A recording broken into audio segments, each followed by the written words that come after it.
दोस्तों ऐसे सवाल अक्सर विभिन्न प्रतियोगी परीक्षाओं में जरूर पूछे जाते हैं। चावल की कीमत 45 रुपये प्रति किलोग्राम से बढ़कर 63 रुपये प्रति किलोग्राम हो गई है। यदि इसकी खपत में 20% की कमी कर दें तो व्यय में कितने प्रतिशत की वृद्धि होगी? ये आपके ऑप्शंस हैं। खपत में कमी कितनी हुई? 20%। इसको हमने भिन्न में व्यक्त किया। कैसे व्यक्त किया? प्रतिशत मतलब होता है बटे में 100। ठीक है, तो 20 एक कम 20 पंचे यानी 1/5 की आ गई। ये आपको समझ में आ गया होगा। इसका मतलब ये है कि 5 हिस्सों में से अब एक हिस्से की क्या हो गई है? कमी हो गई है। अच्छा, कीमत में कितनी बढ़ोतरी हुई? 45 रुपये से बढ़ करके हो गया 63 रुपया, है ना। प्रति किलोग्राम का रेट 45 से 63 हो गया। इसको अगर हम सरल अनुपात में व्यक्त करें तो आप देख सकते हैं कि 9 से कट रही है। 9 पंचे 45 होता है और 9 सत्ते 63 होता है। ठीक है, मतलब सॉरी, यहाँ पे आएगा 5, 9 पंचे 45, 9 सत्ते 63, इस तरीके से हुआ ये फ्रेंड्स।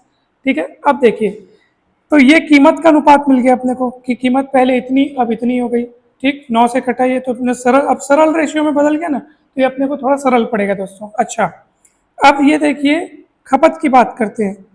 खपत में कमी 20% की, भिन्न में बदले 1/5 हो, यानी कि पहले खपत अगर इतनी होती थी तो अब उसमें से इतना हिस्सा कम हो गया है।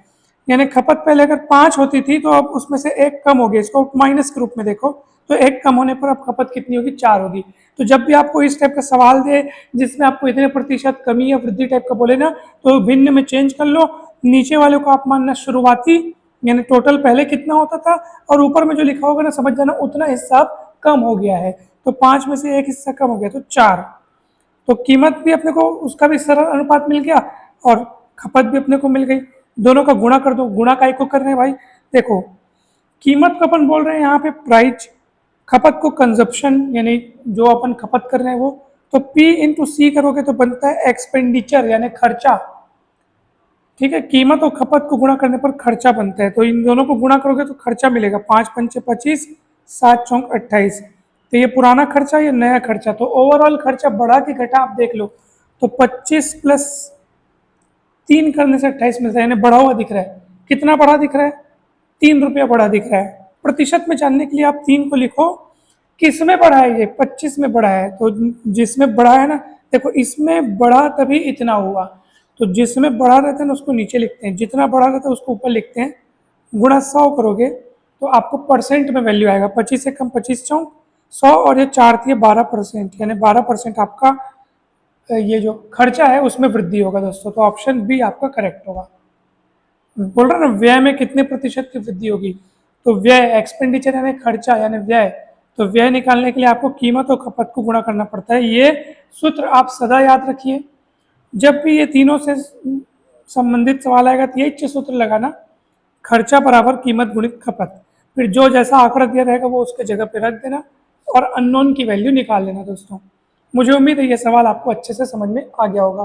यहाँ पर 3 रुपया मतलब ये है कि दोस्तों अगर 25 रुपया पुराना खर्चा हो रहा था तो 25 रुपया के हिसाब से उसका 3 रुपया बढ़ा है। हर 25 रुपये में 3 रुपया बढ़ रहा है।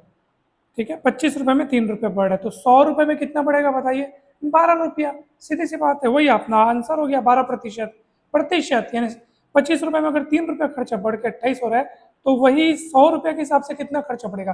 तो 25 में 3, 25 में 3, 25 में 3, 25 में 3, यानी टोटल हो गया 100 में 12% आंसर। सीधी सी बात। तो ये पैटर्न याद रखिएगा, बहुत इंपॉर्टेंट पैटर्न है दोस्तों। इसके पहले हमने अनेक अन्य सवाल समझे हैं, तो आप जरूर देखिएगा। लॉन्ग वीडियो शॉर्ट्स वीडियो दोनों देखिएगा, आपको हर एक चीज़ बहुत बढ़िया तरीके से समझ में आ जाएगा। सभी कॉम्पिटिटिव एग्जाम्स के लिए, मैथ्स फिजिक्स और केमिस्ट्री के लिए ये आपको ये चैनल बहुत हेल्प करेगा। अवश्य सब्सक्राइब करें। धन्यवाद, जल्दी मिलते हैं अपन नेक्स्ट वीडियोज़ में।